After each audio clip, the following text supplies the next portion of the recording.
So entfachst du ganz einfach deine Gaming-Leidenschaft neu. Wir sagen Tschüss Gaming-Frust und Hallo Spielspaß. In diesem Video sage ich dir, warum du keinen Spaß mehr am Zocken hast und zeige dir 5 ganz einfache Möglichkeiten, wie du ihn im Handumdrehen zurückbekommst. Los geht's! Kommen wir aber als allererstes mal zu dem Grund, weshalb dir überhaupt der Spaß an den Spielen verloren gegangen ist. Also ich glaube, ein großer Punkt ist, dass es heute einfach ein extremes Überangebot an Spielen gibt. Also es gibt ja wirklich immer irgendwo irgendein Sale. Ja, wenn nicht bei Steam, dann bei Humble Bundle oder bei Green Man Gaming oder wie sie nicht alle heißen. Immer gibt es irgendwo ein Sale. Das heißt, wir können uns immer das Spiel kaufen, was wir eigentlich gerade spielen wollen. Und haben dann einfach am Ende einen riesen Pile of Shame. Wir häufen einfach immer mehr Spiele in unserer Steam-Bibliothek an oder wo auch immer wir die Spiele dann eben haben, bei GOG oder was auch immer. Und wir sind einfach am Ende dann plötzlich von dieser schieren Menge an Spielen einfach komplett erschlagen und fühlen uns einfach ohnmächtig und wissen einfach nicht mehr, was wir denn jetzt eigentlich davon spielen sollen, obwohl wir einfach so viele Spiele haben. Dazu kommt dann einfach auch, dass viele Spiele, die die letzten Jahre rausgekommen sind, einfach auch nicht die Erwartungen erfüllt haben, die an sie gestellt wurden. Also überlegt euch einfach mal, wie viele extreme Hypes es einfach um irgendwelche Spiele die letzten Jahre gab und die dann einfach komplett gefloppt sind. Also nur um mal ein paar zu nennen, ihr kennt mit Sicherheit das ganze Problem mit Anthem oder Concord oder Lord of the Rings Gollum. Wenn ich schon einfach nur dran denke, wie der aussieht, da könnte ich mich schon echt Schrott lachen. Aber das führt einfach dazu, dass wir irgendwann das Vertrauen in die Spiele verlieren und ja, wir einfach nur noch maßlos enttäuscht sind. Aber wir sind dann nicht nur enttäuscht, sondern es kann dann passieren, dass wir auch einfach schon mit so einer extrem negativen Einstellung an irgendein Spiel rangehen. Und das kann einfach unsere Meinung schon, bevor wir überhaupt das Spiel anfangen, irgendwie beeinflussen. Und ja, ich glaube, das ist wirklich eine Sache, wo wir vielleicht einfach dann auch schon zu negativ an irgendeine Sache rangehen. Jetzt nicht, dass wir daran schuld sind, weil ich meine, wir sind ja nicht der Grund dafür, dass die Spiele dann schlecht auf den Markt kommen. Aber es ist nun mal eine Art Psychologie, die wir einfach nicht beeinflussen können. Und wie auch schon im Video zum Time Value angesprochen, können auch zu viele Karotten vor der Nase oder zu viel Grind in Spielen uns einfach nur abstumpfen. Also wenn wir einfach das Gefühl haben, wir müssen die ganze Zeit irgendwie mithalten und immer das Neueste spielen und immer up-to-date sein, was jetzt gerade bei uns im Spiel passiert, dann kann das einfach extrem ermüden und wir haben einfach das Gefühl, dass uns das Ganze dann mehr annervt, als dass es einfach Spaß macht. Und das kann dann auch einfach ein Faktor sein, weshalb wir dann auch irgendwann den Spielspaß verlieren. Aber apropos up-to-date sein wollen, es kann auch einfach sein, dass wir vielleicht dann Spiele spielen, auf die wir eigentlich jetzt vielleicht gerade nicht so Lust haben, aber es trotzdem tun, weil sie halt jetzt gerade in sind, weil sie gerade auf den Markt gekommen sind oder vielleicht irgendwelche Magazine jetzt die ganze Zeit darüber schreiben oder 5 von 10 eurer Freunde in Steam einfach jetzt dieses Spiel spielen und ihr dann denkt so, ja okay, wenn die das jetzt alle spielen, dann muss das ja wirklich echt gut sein. Und dann kauft ihr es euch, obwohl ihr vielleicht eigentlich gerade auf was anderes Lust habt, weil ihr, ja, wollt vielleicht einfach nur mal reinschauen. Aber ja, es ist dann vielleicht einfach, ja, wir folgen dann einfach einer Sache, die wir vielleicht eigentlich gar nicht machen wollen. Und ja, das ist vielleicht dann auch eine Sache, die uns dann den Spielspaß einfach killen kann. Außerdem werden wir auch alle älter und vielleicht haben einige von euch schon eine Familie und Kinder und dann fehlt auch einfach die Zeit, um die Spiele in voller Gänze zu genießen, wie man es vielleicht dann früher gemacht hat, als man noch ja, bei Mutti zu Hause gewohnt hat und sich um nichts kümmern musste. Man ist einfach dann in einem Alter, wo man dann mit den Gedanken woanders ist und die Prioritäten einfach im Leben woanders liegen, weil man vielleicht irgendwie Kinder hat oder Haustiere, um die man sich dann einfach kümmern muss. Und ja, gleichzeitig versucht man aber auch an alten Gewohnheiten wie Gaming irgendwie festzuhalten, weil es nun mal irgendwas ist, was einem ja auch irgendwie, ja, ich sag mal, den Abstand zum Alltag bringt. Aber wir müssen gucken, dass wir da nicht irgendwie unnötigen Druck erzeugen, so nach dem Motto so, ja, ich habe mich aber jetzt den ganzen Tag um meine Familie gekümmert und ich war arbeiten und es war alles total stressig und jetzt muss ich heute Abend zocken, damit ich jetzt wieder runterkomme. Das erzeugt wirklich Druck bei euch. Ihr solltet wirklich gucken, dass ihr das nicht macht, weil das führt einfach nur dazu, dass ihr irgendwie so ein Ohnmachtsgefühl bekommt und dann geht einfach gar nichts mehr und im Endeffekt macht ihr euch dann euer Hobby kaputt. Kommen wir jetzt aber dazu, wie ihr das wieder hinkriegen könnt, dass ihr wieder Spaß am Zocken habt. Also das Erste, was ihr euch wirklich mal überlegen solltet, ist, worauf habt ihr überhaupt Lust? Was könnte euch Spaß machen? Und da kann man als erstes mal überlegen, was hat mir denn früher Spaß gemacht? Wenn man jetzt zum Beispiel früher MMOs gespielt hat oder Multiplayer oder Shooter oder was auch immer man jetzt früher gespielt hat, ich meine jetzt nicht nur als Kind, sondern vielleicht auch als jugendliche Person, es kann natürlich sein, dass sich euer Geschmack irgendwie verändert hat, aber es kann auch sein, dass wenn ihr jetzt genau das spielt, was ihr früher auch gespielt habt, wo ihr riesigen Spaß dran hattet, dass euch das heute auch wieder total Spaß macht. Dann sollte man sich überlegen, was man denn eigentlich gerade braucht. Also, ich meine nicht, was man will, sondern was man braucht. Also versucht wirklich mal in euch reinzuhören und zu überlegen, was brauche ich jetzt gerade? Also brauche ich jetzt gerade zum Beispiel Entspannung, dann ja, sollte ich vielleicht mal nach Cozy Games gucken oder irgendwelchen Farming-Simulatoren oder was auch immer. Wenn ich denke, okay, ich brauche jetzt aber mal endlich eine Herausforderung, weil ich bin total unterfordert irgendwie, dann, keine Ahnung, guckt mal irgendwie nach dem Souls-Spielen. Vielleicht ist das auch was dann für euch. Oder vielleicht habt ihr total Bock, mal kreativ zu sein, seid aber total schlecht im Malen, so wie ich. Dann könnt ihr auch einfach irgendwelche Survival-Games spielen, wo man zum Beispiel baut oder Minecraft oder was auch immer. Also da gibt es auch so viele Spiele, wo man einfach nur total kreativ sein kann, wo es auch wirklich einen Creative Mode gibt, wo man sich auch keine Gedanken machen braucht über irgendwelche Ressourcen oder sowas, wo man einfach nur entspannt seine Kreativität ausleben kann. Außerdem kann es euch vielleicht helfen, wenn ihr eure Spiele-Sessions mal so ein bisschen runterbrecht auf kürzere Einheiten. Also wenn ihr jetzt so denkt, so, boah, jetzt habe ich den ganzen Abend Zeit zum Zocken und da habt ihr irgendwie 5 Stunden vor euch, weil ihr endlich mal am Wochenende, ich sag mal, sturmfrei habt, dann kann das auch ganz schön erschlagen. Nehmt euch doch dann vielleicht einfach mal vor, okay, ich zocke jetzt erstmal nur 1 Stunde oder 1,5 und dann gucke ich mal, wie es ist. Und wenn es Spaß macht, dann mache ich einfach weiter. Und wenn nicht, dann mache ich halt einfach was anderes. Also ja, gebt euch einfach ein bisschen Zeit und Freiraum, um euch auch einfach wieder den Druck zu nehmen. Wenn ihr dann ungefähr wisst, worauf ihr Lust habt und was ihr braucht, dann ist es natürlich ganz wichtig, dass ihr die richtigen Spiele findet.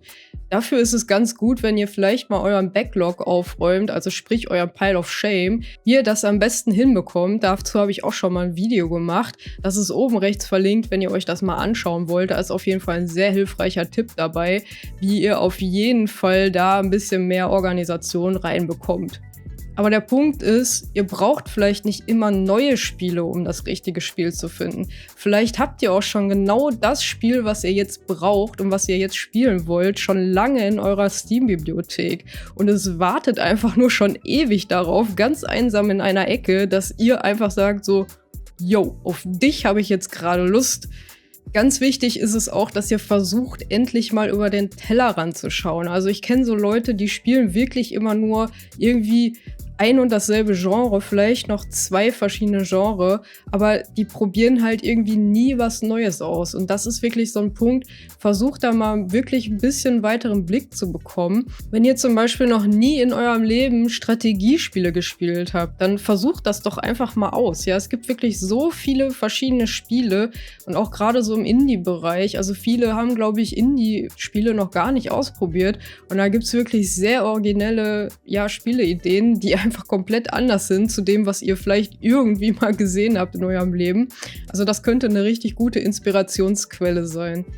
Gleichzeitig sollte man aber wirklich auch alte Spiele nicht vergessen, die ihr noch nie angefasst habt, aber die, einfach Meisterwerke sind. Also ich denke da zum Beispiel an so Spiele wie Knights of the Old Republic. Das ist wirklich schon uralt. Ich glaube, das ist wirklich schon über 20 Jahre alt.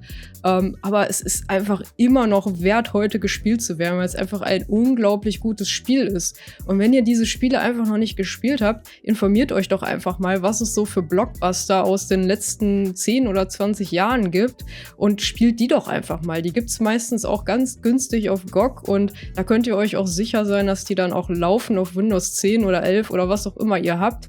Also da braucht ihr wirklich keine Angst haben, euch die einfach mal für ein paar Euro zu kaufen und dann einfach mal auszuprobieren. Wo wir gerade bei Ausprobieren sind, ladet euch doch einfach mal irgendeine Demo von einem Spiel auf Steam runter und probiert es einfach mal aus. Also da gibt es wirklich extrem viele Spiele, wo es einfach Demos zu gibt und ihr könnt einfach kostenlos einfach mal das Spiel ausprobieren und schauen, ob es was für euch ist. Das kann euch auf jeden Fall sehr viel Frust ersparen durch Fehlkäufe. Ja, weil ihr einfach nicht irgendwie erstmal Geld ausgebt und dann gucken müsst, ob das Spiel was für euch ist. Ich meine, gut, klar, bei Steam kann man die Spiele innerhalb von 2 Stunden wieder zurückgeben in der Regel. Aber das ist ja eigentlich nicht dafür gedacht, um Spiele auszuprobieren, sondern wirklich, wenn ihr irgendwelche Bugs habt oder das irgendwie gar nicht läuft oder abstürzt oder was auch immer. Genauso gut kann man halt auch den Game Pass oder PlayStation Plus benutzen, um einfach mal Spiele auszuprobieren. Weil wenn man den Game Pass hat oder PlayStation Plus, dann kann man ganz easy einfach irgendwelche Spiele ausprobieren, die da einfach mit drin sind. Und ja, falls man den nicht hat, dann kann man auch einfach so ein Abo mal abschließen. Das ist auf jeden Fall erstmal sehr viel günstiger, als wenn man sich ein Spiel kauft, weil ihr habt natürlich sehr viel mehr Spiele da mit drin und ihr habt eine riesige Auswahl. Also ich denke mal, da kann man einfach nicht so viel mit verkehrt machen, das einfach mal auszuprobieren. Ein weiterer wichtiger Punkt ist, dass ihr eure Denkweise ändern solltet. Ihr solltet aufhören, euch mit Perfektion unter Druck zu setzen. Ihr müsst nicht in Spielen der Beste sein. Es ist völlig okay, auch einfach der Schlechteste zu sein. Und ja, ihr müsst auch Spiele nicht durchspielen. Keiner außer dir selbst verlangt das von dir. Und dann stell dir auch mal die Frage, warum verlangst du das überhaupt von dir? Es ist doch völlig okay, wenn du das Spiel einfach nicht weiterspielst, weil es dir keinen Spaß macht. Vielmehr geht es doch darum, dass der Weg das Ziel ist und dass einfach die Reise, die du in dem Spiel vor dich hast, einfach das ist, was das ausmacht. Dafür musst du nicht irgendwie das Spiel komplett durchspielen oder alle Achievements auf 100% bringen. Genieß es doch einfach zu spielen, egal wie lange du das spielst oder mit welchem Skill-Level. Wichtig ist auch, dass man sich endlich mal von diesen ganzen Hypes lösen sollte. Ich weiß, dass das nicht leicht ist. Oft passiert es, dass man irgendeine News sieht oder ein Video sieht und man denkt dann einfach so, oh mein Gott, auf dieses Spiel habe ich schon immer gewartet. Ja, und dann ist man einfach drin und man ist einfach so gehypt und kann an nichts anderes mehr denken. Aber wir sollten gucken, dass wir erstmal abwarten und erstmal schauen, dass das Spiel erstmal rauskommt, ob überhaupt die ganzen Versprechungen erfüllt werden, die die Entwickler da so machen. Und dann schauen, wie es so ist. Und dann nicht sofort irgendwie an Day One das Ganze spielen, weil damit könnte einfach die Enttäuschung schon vorprogrammiert sein. Weil, habe ich ja vorhin schon gesagt, es ist einfach schon so oft passiert die letzten Jahre, dass die Spiele dem Hype nicht gerecht geworden sind. Und ja, das ist halt einfach eine Sache, wo wir wirklich gucken sollten, dass wir uns so ein bisschen da rausziehen. Um sich davor zu schützen, vor diesen ganzen Hypes, kann es natürlich helfen, wenn wir weniger Gaming-News konsumieren. Also weniger irgendwelcher News-Seiten lesen oder nicht die ganze Zeit die neuesten Videos irgendwie konsumieren, damit wir einfach nicht so vollgeballert werden mit diesen ganzen neuen Trends, die uns ja förmlich schon irgendwie überschütten. Außerdem solltest du dir klar machen, dass du für dich alleine spielst. Also für dich selbst, nicht alleine. Du spielst vielleicht mit anderen, aber du spielst für dich selbst und nicht für irgendwelche Ranglisten oder für irgendwelche Freunde. Es geht einfach nur allein darum, dass du deinen persönlichen Spaß an den Spielen hast. Und du solltest einfach so spielen, wie es sich für dich gut anfühlt. Ganz wichtig ist auch, dass man vielleicht auch einfach mal Pausen vom Zocken einlegt und vielleicht auch einfach mal andere Hobbys macht. Wenn dir vielleicht einfach gerade mal nicht nach Zocken ist, dann lass es einfach sein und zwing dich nicht dazu, weil das Ganze macht es nur noch schlimmer. Wie gesagt, Stichwort Druck. Es ist dein Hobby und nicht dein Job und wenn du versuchst, trotzdem zu zocken, obwohl du jetzt gerade gar keine Lust hast oder du einfach nur komplett überfordert bist, dann lass es sein, weil damit machst du dir das wirklich alles kaputt. Ein weiterer Punkt ist, dass du vielleicht auch darüber nachdenken solltest, dein Gameplay vielleicht auch einfach mal ein bisschen anzupassen.